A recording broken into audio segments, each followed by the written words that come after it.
আমরা মুসলমান, আমরা যেন কোরআন সুন্নাহ মোতাবেক চলতে পারি। যদি আপনি কোরআন শরীফ এবং হাদিস অনুযায়ী চলেন, তাহলে আপনি মুসলমান হইয়া পরিচয় দেওয়ার কোনো অর্থ হয়? এটা অর্থ হয়?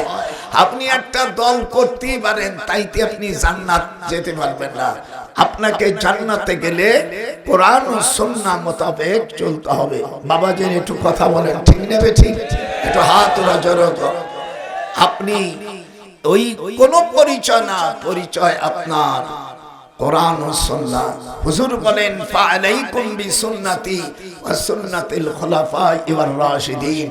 তোমরা আমার সুন্নাত এবং আমার সাহাবাদের সুন্নাত, খোলাফায়ে রাশিদিনের সুন্নাতকে তোমরা আঁকড়ে ধরো। যেমন দাঁতের মাড়ি দিয়া কোন বস্তু কামড় দিলে ছোটে না, কিন্তু কোরআন সুন্নাহ মোতাবেক আমাদের চলতে হবে। জোরে কোন আল্লাহু আকবার। আমি স্মরণ করছি আমার আল্লাহকে, আমি স্মরণ করছি আমার রাসূল পাককে, আমি স্মরণ করছি সকল আম্বিয়া আলাইহিস সালামকে, আমি স্মরণ করছি সকল সাহাবা, তাবেঈন, সালফে সালিহিন, মুতাকাদ্দিমিন, আমি স্মরণ করছি দুনিয়ার সকল মুসলমান নরনারী। এটি জোরে বলেন আল্লাহু আকবার। খবরদার, খবরদার, মুসলমান হয়ে তোমাকে মরতে হবে। ইবনি ওয়ালা তামুতুন্না ইল্লা ওয়া আনতুম মুসলিমুন। The diversion, but you are an exceptional, pious and dedicated Muslim.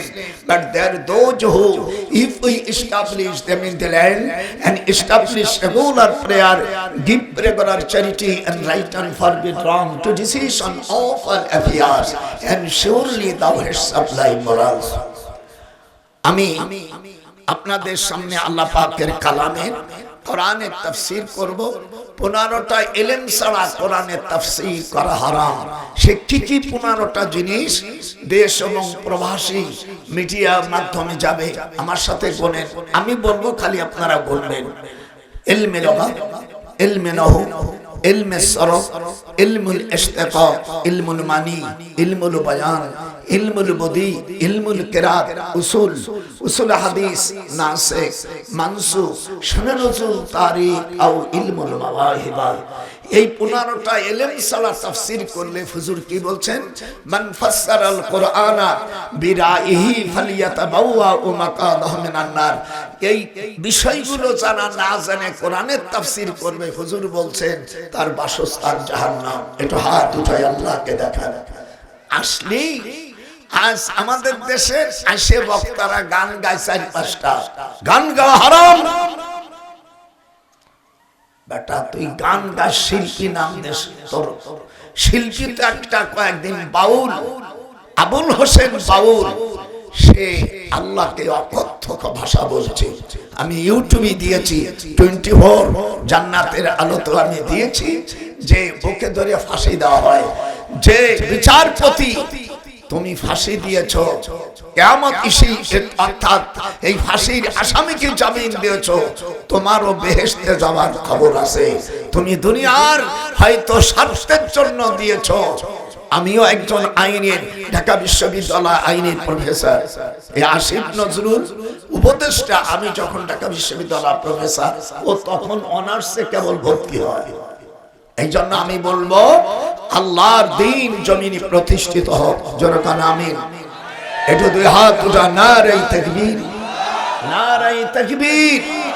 কোরআনের হুকুমত ছাড়া পৃথিবীতে, আমিও 9ম সেক্টরের একজন বীর উত্তম। বাংলাদেশের প্রেসিডেন্ট আমাকে সোনার মেডেল দিয়েছিল ঢাকাতে, আমি সেই মান। কোরআনের তাফসীর চলবে। আমাদের এশিয়া মহাদেশের মধ্যে মাত্র 2.5 মাসে কোরআনের হাফেজ হয়েছে। ইনি হলো বাদশা বাবর। ইনি বাবরি মসজিদ করেন 1528 ইংরেজি খ্রিস্টাব্দে, আর 1529 এক বছরের ভিতরে মসজিদটা সমাপ্ত করে। 935 হিজরি উত্তরপ্রদেশে অযোধ্যায় এই মসজিদটি উনি 12ই রবিউল আউয়াল রোজ সোমবারে উনি এইটা প্রতিষ্ঠিত করে। উনি এশিয়া মহাদেশের সব আলেমদেরকে, মক্কা মদিনায় সকল আলেমদেরকে দাওয়াত দিয়ে বলছে, যার জীবনে 10 বছর পরে বয়স হওয়ার পরে আসরের নামাজ কাজা হয়নি, সেই ব্যক্তি বাবরি মসজিদের ইট গাড়বে।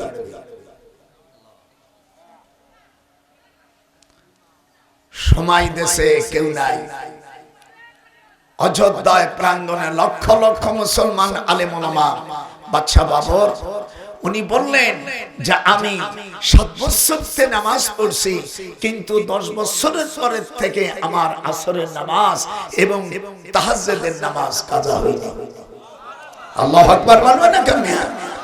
তুমি তো বুড়ো কালে একটু হইয়া ইসলামের নেতা হইছো, কিন্তু এইরকম কথা বলে দেখো কেমন পারে। একজন হিন্দু, তার নাম কবিলা চন্দ্র, সে বলছে বাবর আমি একজন মুশরিক মানুষ, আমি কি তোমার মসজিদে টাকা দিতে পারবো না? উনি বলেন অন্য জায়গায় দেন, যেহেতু আল্লাহ পাক কোরআন পাকের মধ্যে বলেছে ইন্নামাল মুশরিকুনা নাজাসুন, মুশরিকরা নাপাক। ভাই আমার সাথে একটু কথা বলেন, মুশরিকরা কি? হাত যে উঠবে না সে ওই গ্রুপের লোক। জোরে বল, মুশরিকরা নাপাক, ফালা ইয়াকরাবুল মসজিদিল হারাম, মুশরিকরা মসজিদের কাছেও যেতে পারবে না।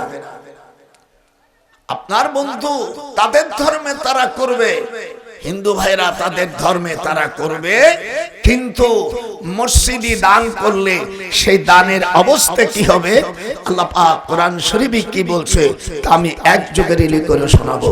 রাজি? মা কানা লিল মুশরিকিনা আইয়ামুরু মাসাজিদাল্লাহ। আল্লাহ বলেন মুশরিকদের কোনো ক্ষমতা নাই, তারা আল্লাহর ঘরকে আবাদ করবে। শাহিদিনা আলা আনফুসিহিম বিল কুফর উলাইকা হাবিতাত আমালুহুম।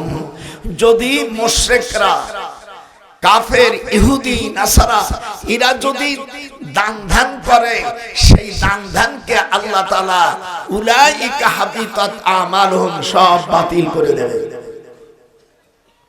এবং তাদের দাম কোন হবে না। ওয়াফিন নারিহুম খালিদুন।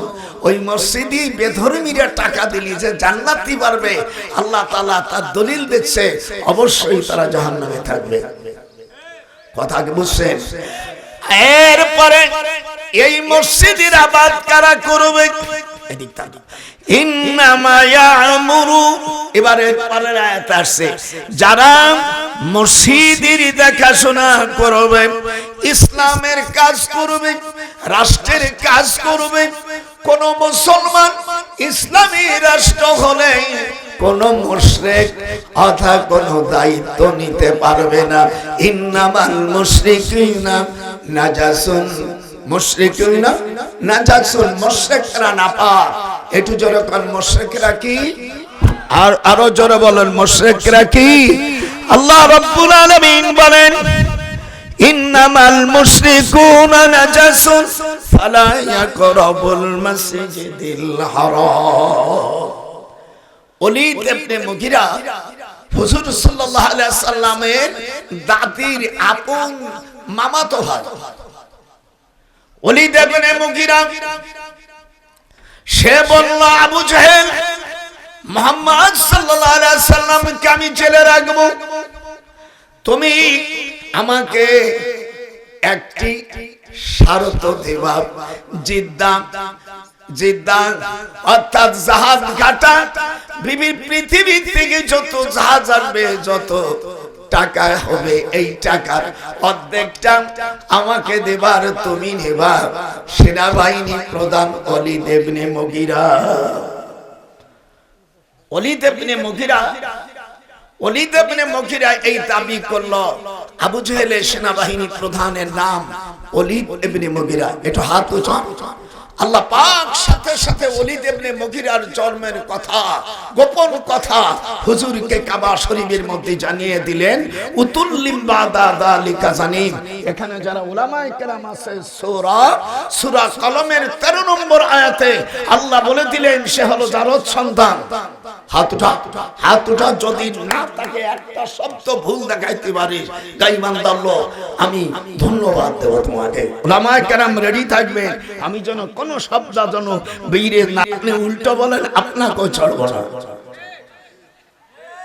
আমি দারুল উলুম দেওবন্দে দাওরা পড়েছি 1952 সালে এসে জেল খাটছি। পাকিস্তানের বর্বর সেনারা আমাদের দেশে আইয়ুব খান চালাইতে চাইল, ওই দেশে উর্দু ভাষা শিখতে হবে। আমরা প্রতিবাদ করলাম ঢাকায়, আমাদের জব্বার শফিক কয়েক ভাই শাহাদাত বরণ করলো। আমিও তখন জেলখানায়, আমার 98 বছর, আমার জন্ম তারিখ হলো 1920 পরে আমার জন্ম। আমার প্রায় অবশ্য ইসির মধ্যে সব পার হয়ে যেতে পারে, কিন্তু সার্টিফিকেটে 98 বছর 8 মাস হয়েছে। দেখেছ, এখন আমি দৌড়ই বেড়াইতে পারি। আমার চাচতো ভাই মেজর জেনারেল আব্দুল সালাম আমাকে বলছে, ভাইজান আমি তো সেনাবাহিনীর একজন অফিসার মেজর জেনারেল, তা আমি তো এত তাড়াতাড়ি হাঁটতে পারি না। বলে আমার সাথে হাঁট, 3-4 মাইল হাঁটবো, আমার সাথে তুই চলে পারবি। এই জন্য মুশরিকরা নাপাক। জনগণ হাত উঠা, মুশরিকরা, জনগণ মুশরিকরা কি নাপাক। ইন্নামাল মুশরিকুনা নাজাসুন ফালা ইয়াকরাবুল মাসজিদুল হারাম। ওলীদ ইবনে মুগীরা আবু জেহেলকে পরামর্শ দিল, একে জেলে রাখা হোক, একে জেলে ছাড়া আর উপায় নাই। তখন আবু জেহেলের জেলখানা, এর নাম হলো শয়াবে আবু তালেব, যেখানে হুজুর সাল্লাল্লাহু আলাইহি সাল্লামকে জেলে রেখেছিলেন 57 জন সাহাবা এবং হুজুরের বড় বিবি আম্মা খাদিজাতুল কুবরা রাদিয়াল্লাহু তাআলা আনহা, যেই মহিলাকে আল্লাহ সালাম দিয়েছে, বুখারী শরীফের মধ্যে আসছে, আম্মা খাদিজাকে আল্লাহ সালাম দিয়েছে। তো হাত উঠান, যার হাত উঠবে না হাত কিন্তু করুণা হবে। হাত উঠা। হুজুর সাল্লাল্লাহু আলাইহি সাল্লামের স্ত্রী আমাদের আম্মা, বড় আম্মা জানকে আল্লাহ তাআলা সালাম দিয়েছেন। আর তখন ফজর, যোহর, আসর, ঈশা এই নামাজগুলো তখন অর্থাৎ ফরজ হয়নি, তখন হুজুরের সাথে মাররাতাইন 2 রাকাত করে নফল নামাজ পড়তেন। আমার দেশের অনেক বক্তারা না জেনে লেখাপড়া জানে না। সেদিনকে একজন বলছে নামাজ পড়লে জান্নাতে যাবে, এমন কথা কোরআনে নাই। আরে জাত পাগল, হাদিস শরীফে মুসলিম শরীফের মধ্যে আসছে মান সাল্লাল বারদাইন দাখালাল জান্নাহ, যে 2 ঠান্ডার সময় ফজর এবং আসরের নামাজ যারা পড়বে তারা জান্নাতি। এটা মুসলিম শরীফের হাদিস, মুসলিম শরীফের হাদিস মান সাল্লাল বারদাইন। আবার কোরআন মাজিদের মধ্যে আল্লাহ রাব্বুল আলামিন বলেছেন যারা নামাজ পড়বে তারা জান্নাতে যাবে। সে দলিল আমি আপনাদের দিচ্ছি। আল্লাহ পাক কোরআন মাজিদের মধ্যে সূরা আল মারিজের মধ্যে বলেন, ওয়াল্লাযীনা হুম আলা সালাতিহিম ইউহাফিজুন উলাইকা ফি জান্নাতিম মুকরামুন। এর অর্থ হলো যারা নামাজের হিফাজত করবে, ওয়াল্লাযীনা হুম আলা সালাতিহিম ইউহাফিজুন, মুজাররদ সেগা, যারা নামাজকে হেফাজত করবে, পড়বে, উলাইকা ফি জান্নাতিম মুকরামুন, আমি আল্লাহ তাদের জান্নাতের মধ্যে সম্মানের স্থানে রাখবো। তাহলে ওই ব্যক্তি, ওই নাদান বলছেন নামাজ পড়লে জান্নাতে যাওয়া হবে না, এ কুল্লুহুম কাজ্জাব। এটা হাত উঠা, যার হাত উঠাবে না তাহলে তুই ওই গ্রুপে হয়ে যাবি। শয়তান কথাটা ওর জিভ টেনে দেয়া, ছিঁড়ে দেওয়া, শয়তান কথাটা। আবার আবুল সরকার বলছে আল্লাহকে গালি দিয়েছে, কই এত নাচে কে, এই অসভ্য চারক সন্তান কথাটা, বদমাইশ। আমি যে কথা বলতেছিলাম, আল্লাহ পাক মসজিদের দায়িত্ব যেহেতু আল্লাহর কাছে একটি দিন কোরআন মাজিদের মধ্যে এসেছে, আল্লাহর কাছে ইসলাম ছাড়া আর কোন ধর্ম মনোনীত নয়। যেরকম আল্লাহু আকবার। আল্লাহ পাক কোরআন পাকের মধ্যে বলেন ইন্নাদ-দীনা ইনদাল্লাহিল ইসলাম, আল্লাহর কাছে একমাত্র ধর্ম কোনটা? এটা হাত তোলো যেরকম কোনটা? এরপরে আপনি আবার ধর্ম বানাইতে চান নাকি? হুয়াল্লাযী আরসালা রাসূলাহু বিল হুদা ওয়া দীনিল হক লিইয়ুযহিরাহু আলাদ-দীনি কুল্লিহি ওয়া কাফা বিল্লাহি শাহীদা। আল্লাহ তাআলা ধর্মকে, ইসলাম ধর্মকে সব ধর্মের উপর প্রতিষ্ঠান করেছে। অন্য কোন ধর্ম আল্লাহ তাআলা পছন্দ করেনি, এই আয়াতের দ্বারা বোঝা যায়। এটা হাত উঠান। হুজুর সাল্লাল্লাহু আলাইহি ওয়াসাল্লামকে জেলখানায় ঢুকাইছে, জেলখানার ভিতরে খাবার বন্ধ করে দিয়েছে। বুখারী শরীফের হাদিস এসেছে ওয়ামা লানা তুআমুন ইল্লা ওয়ারাকাশ শাজার। বুখারী শরীফের মধ্যে বাবু কিতাবুল আতইমার মধ্যে এসেছে, হুজুর বলেন গাছের পাতা ছাড়া আর জেলখানায় কিছু ছিল না। ওয়ামা লানা তুআমুন ইল্লা ওয়ারাকাশ শাজার। আমি বুখারী পড়াই, এই দিক তাকান। আলহামদুলিল্লাহ, আমার আব্বা মুহাদ্দিস ছিলেন, আমার দাদাও মুহাদ্দিস ছিলেন, দাদার আব্বাও মুহাদ্দিস ছিলেন। আমিও আমার 7টা ছেলে, আমার 7টা ছেলের একটা ছেলে আপনাকে গোটা রংপুর বিভাগে যারা ইসলামী ফাউন্ডেশনের থেকে ইমাম ট্রেনিং দেয়, আমার ছেলের কাছে যেতেই হবে। দিনাজপুর ওই হাজী দানেশ ইউনিভার্সিটির পাশে ইমাম প্রশিক্ষণ একাডেমির সেই স্যার আমার সন্তান। আবার আমার এক নিয়ে বিয়ে দিছে এই খালেদা জিয়ার বোনের ছেলের সাথে। দেখেন কি কাজ। আবার মতিউর রহমান নিজামীর মা হলো আমার এক শাশুড়ি ছোট বোন। জামাত যদি আসে দেশে আমি হব দুলো ভাই, বিএনপি যদি আসে আমি হলো বিয়ে। এই জন্য আমার নামে কোনো কেস ফেস কিছু নেই। সব দিক দিয়ে আছে। আরে ও রে কোথায় রে আমার দয়াল মুর্শিদি, একবার দেখা দে মদিনাতে আপনি কোথায় লুকাইলেন, তামাম জাহানকে তুমি দরদি এতিম সাজাইলে। জোরে বলেন আল্লাহু আকবার। আপনাদের কেমন লাগতেছে যে এই বাবরে মসজিদের কথা বলেছি?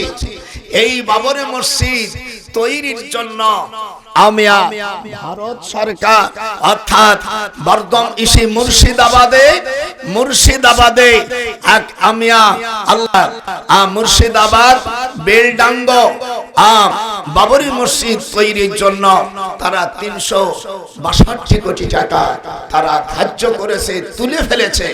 আমিও বলছি আমি গরিব মানুষ, আমার মেয়েরা আমেরিকা থাকে, ভাই বেরাদার দিয়ে 14 জন থাকে আমেরিকা। আমার ছোট শালা বাংলাদেশ সেনাবাহিনীর চিফ স্টাফ প্রধান ছিল মেজর জেনারেল অর্থাৎ এই ওরাকুজ্জামানের শ্বশুর মুস্তাফিজুর রহমান আমাদের, অর্থাৎ ওনার আগের ইমিডিয়েটলি অফিসার ছিল, এখন আমেরিকা আছে। আমি মাগরিবের সময় টেলিফোন করছি, বলে আমরা সকলে মিলে আমার ফ্যামিলি থেকে অন্য জায়গাতে ভিক্ষে তুলবো। ও ভিক্ষে তোলা যাবে না, আমরা যা পারি, আমার ঢাকা 1-2 বাড়ি 4টে বাড়ি বেশি ফেলাই দেবো, ওখান থেকে কিছু অংশ আমি ওই মসজিদের জন্য দেবো। যারা মসজিদ তৈরি করে, মান বানা লিল্লাহি মসজিদান বানাল্লাহ লাহু বাইতান ফিল জান্নাত, দুই হাত উঠে দেখাইতে হবে। আল্লাহর জন্য খুশিতে যে মসজিদ তৈরি করবে হাত উঠান। আল্লাহ পাক যে হাত নাড়াবি তাহলে মনে করবো তোরা মন্দিরের লোক। হ্যাঁ, আল্লাহর হাবিব বলছেন মান বানা লিল্লাহি মসজিদান বানাল্লাহ লাহু বাইতান ফিল জান্নাহ। এই হাদিসের রাবী হযরত উসমান রাদিয়াল্লাহু তাআলা। এখানে উলামায়ে কেরামরা আছেন, হযরত উসমান গনিউল হাদিসের রাবী। যারা আল্লাহকে খুশি করার জন্য যারা মসজিদ করবে তারা জান্নাত। আমাদের দেশের এক বেয়াদব বলেছে আমরা ক্ষমতায় গেলে মন্দির করব, তাহলে তোরে তো হিন্দুতে জন্মাইছে শালা, তোরে জন্মাইছে হিন্দুতে। মা কানা লিল মুশরিকিন, প্রয়োজন হলে তোর মা বোনও দিয়ে দিতে পারিস। তুই মুসলমান হইয়া তুই করবি, হিন্দু ভাইরা হিন্দুদেরটা করবে, তাদের টাকা ধর্ম এ দেশের থেকে ধর্মের টাকা দিয়ে তারা করবে, আপত্তি নাই। আমার বন্ধু আল্লামা দেলোয়ার হোসেন সাইদি, আমি যার সাথে 1992 সালে আমি কাবা শরীফের মধ্যে ঢুকেছি। আমরা বাংলাদেশের তিনজন, ডক্টর বারি সাহেব সাবেক রাজশাহী ইউনিভার্সিটির ভাইস চ্যান্সেলর, আমি ডক্টর সৈয়দ নজরুল ইসলাম ঢাকা বিশ্ববিদ্যালয় আইনের প্রফেসর, আর কোরআনের পাখি আল্লামা দেলোয়ার হোসেন সাইদি। একটু হাতটা উঠুন নামে আল্লামা দেলোয়ার হোসেনের কোরআন আমার হাতে, খোদার কসম ভাইজান এসে আমরা একসঙ্গে কাবা। আমি বললাম সাইদি সাহেব, উনি বললেন মাওলানা সাহেব আপনি বিশ্ববিদ্যালয়, তখন আপনাদের দেশে আমি আসিনি, আসলে মাঝে মাঝে আপনি সৌদি আরবে বাদশাহ ছেলে মেয়েদেরকে পড়ান, আমি হাফেজ মানুষ, তো আপনি একটু বলে দেখেন। আমি বলো ভাই আমি তা বলতে পারবো না, তিনজন অনেক বড় মানুষ। তখন বলে ঠিক আছে আপনি বলেন। আমি বললাম যে স্যার আমরা তো আপনার ছেলে মেয়ে পড়াই, কাবা শরীফের চারপাশ দিয়ে ঘুরলাম, কিন্তু কাবা শরীফের ভিতরে কি আছে এটা তো আমাকে দেখা নাই। আর আমি দোয়া করতেছি লাতাদখুলুনাল মাসজিদাল হারাম ইনশাআল্লাহু আমিন। এই আয়াত মাঝে মাঝে পড়তেছি। একটু পরে উনি তিনটা কার্ড দিয়ে দিল, আগামীকাল শুক্রবার সকালবেলা ইংরেজি 1982 সাল, যেরকম 1982 সাল সকালবেলা আমি সাইদি আর ডক্টর বারি সাহেব কাবা শরীফের পাশে জমজম টাওয়ারের নিচে 3 তলায় 162 নম্বর রুম। আমি সাইদি কি বললাম ভাইজান, আমরা হুজুর জীবনে হজ করেছে, বড় হজ করেছে আমার রাসূল একবার, আর 4 বার উমরা করেছে। আল্লাহ নবী আম্মা আয়েশাকে নিয়া, ওনার বিবিদেরকে নিয়া, যে আয়েশা মসজিদ থেকে ইহরাম বেঁধেছিল, আমরা সেই তরিকাটা সুন্নাতটা পালন করব। একটু হাত উঠান। আমরা চলে গেলাম 3 ভাই। আয়েশা মসজিদ থেকে কাবা শরীফ 7 কিলোমিটার। আপনারা যারা হজ করেছেন কাবা শরীফ, আয়েশা মসজিদ থেকে কাবা শরীফ কয় কিলো? 7 কিলো। বিআরটিসির মতন লাল গাড়িতে 3 রিয়াল। এবার হজের সময় আমরা 5 রিয়াল করে গিয়েছি। আল্লাহ আমাকে বড় হজ 34 বার আমি বড় হজ করেছি। উমরা কতবার করেছি এটা বলতে পারবো না। দাদাবাদ থেকে টাকা আমরা 3 ভাই 7 মাইল হাঁটলাম। বাড়ি সাহেব ভাইজান আমি হাঁটতে পারবো। সাইদিনী বললাম তোমার খবর কি? কাকে আমি তো ডায়াবেটিস, আমরা চলো ধরি আমরা কয় ভাই যাই। আমরা ওখানে 3:30টায় পৌঁছলাম। তাহাজ্জুদের নামাজ আজান হলো। আমাদের দেশে তাহাজ্জুদের আজান হয় না। একটু হাত উঠাও। এখানে যারা মক্কা গেছে, মক্কা মদিনায় তাহাজ্জুদের আজান হয়।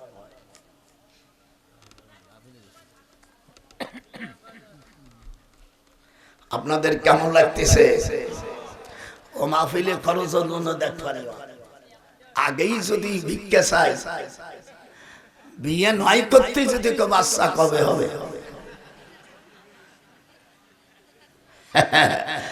যার জন্য তুমি ভাবে আইলা খোদাকে চিনলা না, সোনার দেহ নষ্ট করিলা হিসাব করলে না, সোনার দেহ নষ্ট করলি হিসাব করলি না। এ দেশে যতদিন হক্কানি আলেমের হাতে রাষ্ট্র না যাবে, এই জমিনে শান্তি না আসিবে গো। গোপাল নজরুল কয় ইসলাম ছাড়া শান্তি হবে না, জোরে কয় ইসলাম রাষ্ট্র ছাড়া শান্তি হবে না। গোপাল নজরুল ভেবে কয় যার হুকুমে আইলাম ভাবে তারে চিনলাম না। দুই হাত যে খোদা আমাকে আনলো ভাবে সেই খোদাকে চিনলাম না। ওয়ালিদ ইবনে মুগীরা মুশরিক না মুসলমান? জোরে কোন ওয়ালিদ ইবনে মুগীরা কি? তোরা জোরে কর কি? আল্লাহর নবী বলেন আমার দাদির আপন শাস্ত্রবাড়ি ছেলে ওয়ালিদ ইবনে মুগীরা তার পরামর্শে আল্লাহর রাসূলকে জেলখানায় রাখছে। এই জেলখানাটা আমার হুজুরের বাড়ি আর বর্তমান নরপিশাচ আবু জেহেলের বাড়ি। এই বাড়িটা আবু জেহেলের, এই বাড়িটাই ছিল সোয়াবে আবু তালেব, এইটাই ছিল জেলখানা। হাত উঠান জোরে কোন আল্লাহু আকবার। মানে হুজুরের বাড়ির একেবারে নিকটে বাড়ি আবু জেহেলের। এটা ছিল, তোরা একটু জোরে কথা বলিস না, আমি কইতে পারি না। জোরে কোন আবু জেহেলের বাড়ি যেটা এখন আমরা মতিয়া। আমি কয়েকদিন আগে গেছি, তোর দাদি আমার কয় তুমি তাড়াতাড়ি আসো। আমার তো হেমপতির হুটা তো পড়তেছে না। হেমপতি বসে বুড়ো মানুষকে সহজে আসে। আমি তুই দাঁড়াই থাক। বুড়ি দাঁড়াই রয়েছে। আমি অনেক সময় পরে 2 হুটা দিছি। দেখলাম এইখানে আমার রাসূল নির্দেশ দিয়েছে কিয়ামত পর্যন্ত তার বাড়ি পায়খানা প্রসাব হবে। একটু হাত উঠান। হুজুর সাল্লাল্লাহু আলাইহি সাল্লামকে জেলখানায় দিয়েছে, হুজুরকে খাওয়া বন্ধ করে দিয়েছে। বুখারী শরীফের হাদিস, আমালানা বলো আমালানা তুআম ইল্লা ওয়ারাকাশ শাজার, শুধু গাছের পাতাই খেয়েছে। ইসলাম এমনি। আমরা কোন জায়গা খালি পোল্ট্রি খাবো না, এটা খাবো না, বাড়ি কি খাও ও লাটের বেটা, এটা খাবো না ওটা খাবো না। ছোট্ট একটা ডিম দেশে হুজুর কয় এতটুক ডিম, মুরগি কয় ওইটা পারতেই তোমার পাট পাট। নানারা কথা বলে। হ্যাঁ, আল্লাহর নবী ওয়ালিদ ইবনে মুগীরা আবু জেহেলের সেনাবাহিনী প্রধান। আবু জেহেল জিদ্দার স্থল বন্দরকে ছেড়ে দিল। এর টাকা মিশরের জাহাজ আসবে, বিভিন্ন জাহাজের টাকা তুমি নেবা। যেমন আমাদের ইনুস সাহেব চট্টগ্রাম পোর্টকে বিক্রি করেছে। আমি বলছি ইনুস, তুমি অনির্বাচিত সরকার, বিক্রি করার এখতিয়ার তোমাদের নাই। সামনে ফেব্রুয়ারি ইলেকশন যদি হয়, যারা সরকার গঠন করবে তারা বেচুক না বেচুক, তুমি হলো ধর্ম জামাই। তুমি জীবন ভর সুদ খাইছো, সেই সুদের উপর তুমি নোবেল পিএইচডি করেছো, সেই বুদ্ধি তোমার আছে, কিন্তু দেশ বিক্রি করার তোমার এখতিয়ার নাই। 1971 সালে এই হাত এখনো সুরসুরি করে। বাংলাদেশকে নিয়ে যারা অন্য চিন্তা করো, ট্রেনিং জমা দিয়েছি, অস্ত্র জমা দিয়েছি, কিন্তু মূল ট্রেনিং কিন্তু জমা দেওয়া হয়নি। সাবধান, নারায়ে তাকবীর, হাত ওঠা, নারায়ে তাকবীর। وهبت نفسها للنبي إن أراد النبي আল্লাহু আকবার জোরে আসে না? কোন চা খাই না দেখছিস তাও বুড়োর ঠেলাটা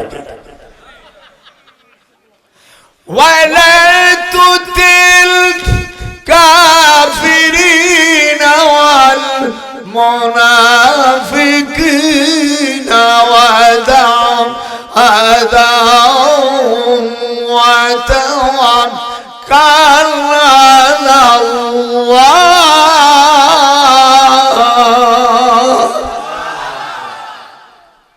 ওয়ালা তুতিল কাফিরিনা ওয়াল মুনাফিকিন। আল্লাহ বলেন যারা মুনাফিক, যারা কাফের মুশরিক, এদের কাছে যাও না। সূরা মায়েদার 51 নম্বর আয়াতে বলে যা আইয়ুহাল্লাযীনা আমানু লা তাত্তাখিযুল ইয়াহুদা ওয়ান নাসারা, ইহুদি নাসারাদের সাথে বন্ধুত্ব করো না। হাতটা উঠাও, হাত উঠাও। আল্লাহ পাক বলেন এদের সাথে বন্ধুত্ব করো না। যদি করো তাহলে তুমিও মুশরিক। তুমি যদি খ্রিস্টান মুশরিকদের সাথে বন্ধুত্ব করো, তুমি ইহুদি নাসারা হয়ে যাবা। তোমার স্ত্রী থাকলে অটোমেটিক্যাল তালাক হয়ে যাবে। যেহেতু স্ত্রী যদি মুসলমান থাকে আর স্বামী যদি কাফের থাকে তা তালাক দেওয়া লাগে না, অটোমেটিক্যাল। কথা বলিস না কেন? তালাক হয়ে যায়। তাই না? মনে জোরে কইতে পারি না, ভয় করে। আমি গোপালগঞ্জ 362 কিলোমিটার থেকে দূরে আসছি, মনে হয় এখন সেই 14 বছরের নওজোয়ান। ইহুদি খ্রিস্টানদের সাথে বন্ধুত্ব করা যাবে? হাত উঠান যে করা যাবে।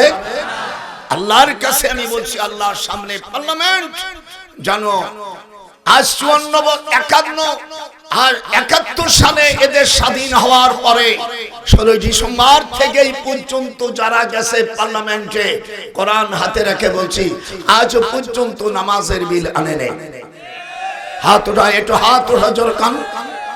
এবার যারা আসবে, যে দলই আসবে, আমি আপনাদের হাতে না পায়ে ধরছি। আমি 98 বছরের বুড়ো মানুষ। তোমরা পার্লামেন্টে 4টে জিনিস বিল পাস করবে। 1 নম্বর নামাজ। الذين إن مكناهم في الأرض أقاموا الصلاة. They are those who, if we establish them in the land and establish regular prayer, give regular charity and right and forbid wrong to decision of all affairs, Allah is exalted in power. Dislike, I think so. This is the path of way. Bring time and surely have inheritation by the peoples will be exactly they are those in right of the in parliament. বাংলাদেশে পার্লামেন্টে আল্লাহ পাক জন্য এই কোরআন শরীফে সে যে দলই যাক না কেন, আমি তাদের অনুরোধ করব পার্লামেন্টে যেন এই কোরআন প্রতিষ্ঠিত হয়। এটা হাত উঠা জোরে বলেন আল্লাহু আকবার। কিন্তু আমাদের দেশে দেখবেন যখন ইমাম নীতি যায় তখন বলছে ইমাম সাহেবের দাড়ি বড় আছে কিনা। দাদার সাথে একটু কথা কয়, ওরা তো একটু হাসিস না কিছু। ইমাম সাহেবের দাড়ি আছে কিনা। আবার বলে যে তার কিরাতটা সহি আছে কিনা। আবার একটু তলে তলে খবর যে তার বউ পর্দায় থাকে কিনা। এতগুলো দেখে ইমাম নিযুক্ত করো, পার্লামেন্টে যখন যাবা তখন একটু পরীক্ষা করা যায় না। কোন মুশরিকরা আমরা পার্লামেন্টে দেখতে চাই না। নারে তাকবীর। যারা আমাদের শত্রু, যেই ভারতে অযোধ্যায় মসজিদ, বাবরের মসজিদকে তারা বিলীন করে দিল 1992 সালে। কথা বলে 1992 সালে 6 ডিসেম্বর আমি বাংলাদেশের আল্লামা আজিজুল হকের নেতৃত্বে এই স্লোগান হয়েছিলাম। আমি তখন অ্যারেস্ট হয়ে যাই, আমি তখন জিগরের কাছায় আমি অ্যারেস্ট হয়ে যাই।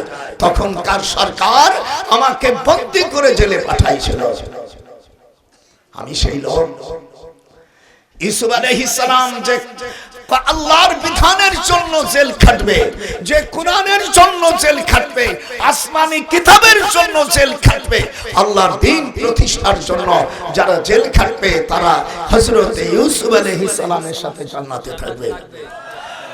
এক আপনারা জানেন আমি ইউসুফ আলাইহিস সালামের আমি 8.5 বছর আমি জামিউল আজহার মিশর বিশ্ববিদ্যালয়ে পড়াশোনা করেছি।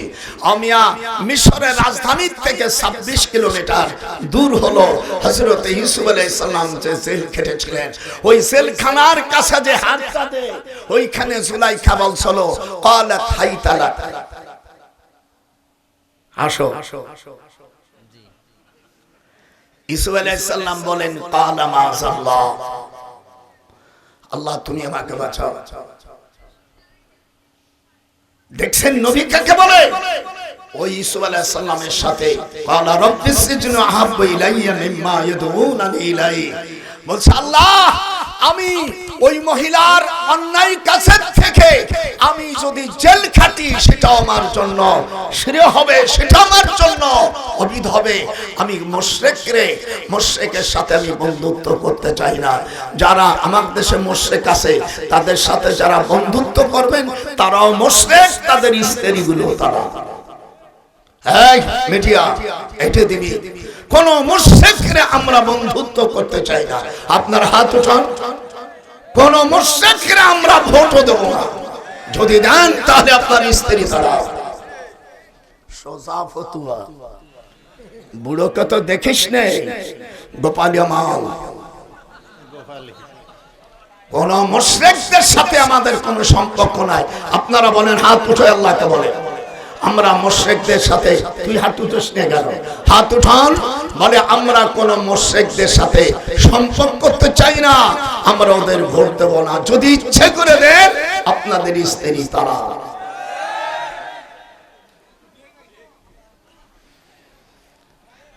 বাবরি মসজিদের জন্য মুর্শিদাবাদে 300 কোটির উপর টাকা খরচ করছে। আমি যদি 2000 টাকাও পারি আল্লাহর ঘরের জন্য দেব। যারা মসজিদ আর আমাদের দেশে যে অসভ্য আল্লাহ মুসলমান হিন্দু ভাইরা তাদের ধর্ম করবে, আমরা বাধা দেব না। ওয়ালা তাসুবুল্লাযীনা ইয়াদউনা মিন দুনিল্লাহি ফায়াসুবুল্লাহ, আল্লাহ বলেন অন্য ধর্মকে গালি দিও না, তাহলে তোমার খোদাকে গালি দিবে। তাদের ধর্ম তারা করুক, একটু হাত উঁচু করো। তাদের ধর্ম বাংলাদেশ স্বাধীন, তাদের তারা করবে, কিন্তু আমরা তাদের সাথে আমরা এমনি সহযোগিতা করব। আল্লামা দিলওয়ার হোসেন সাইদি কোরআন আমার হাতে, উনি 10 বছর উনি ইসলামী ইসির মধ্যে চেয়ারম্যান ছিলেন। এই 10 বছরের মধ্যে কোন হিন্দু মন্দিরে যায় না। একটু হাত উঠাও। আল্লাহর কোরআনের পাখি তিনি দেখেন ইউটিউবে বলছে পূজা হিন্দু ভাইদের উৎসব। আমি 1 লক্ষ বার না 1 কোটি বার বলবো। আপনারা যারা তার ভিডিও দেখেছেন আল্লাহর ওলি, ওনার সাথে আমি কাবা শরীফে ঢুকে পেরেছি। ইংরেজি 1982 সালে শুক্রবারে 7:12 আমি আর সিঁড়ি আনা হলো, যেমন বিমানের সিঁড়ি, এই সিঁড়ির মধ্যে আনে কাবা শরীফের মধ্যে 3টে খুঁটি আছে। কয়টা? আমরা নিজে গেছেন খাম্বা থইছি। প্রথম খাম্বায় লেখা আছে লিইলাফি কুরাইশ, পরেরটা আছে কুল হুয়াল্লাহু ইন্না তাইনে একটা, আরেকটা আছে লাতাদখুলুন্নাল মাসজিদাল হারাম। এটা দেখে বুকের মধ্যে নিয়া সাইদি সাহেব বলল কি করব? মানে এর মধ্যে জিদিক ইচ্ছা হয়, ফাইনামা তুআল্লু ফাসাম্মা ওয়াজহুল্লাহ, আল্লাহর ঘরের ভিতরে আর কোন দিক না, মনে জিদিক চায়। দেখবেন ওই আপনারা আমরা যখন দুধ খাইছি মার, তখন মার কাছে গেলি একবার মার বুকের উপর ওঠে, আবার চুল ধরে টানে, আবার এই ভাষা যায়, আবার দুধু খায়। আর মা আস্তে আস্তে এরকম কয় আমার মা আমার কলেজা কো, আমার পাখি কো, আমার সোনা পাখি কো। এই কথা কয়। যারা মার পেটে হয়েছে তারা করি, আর যারা মার পেটে হইলে তোরা বুবা।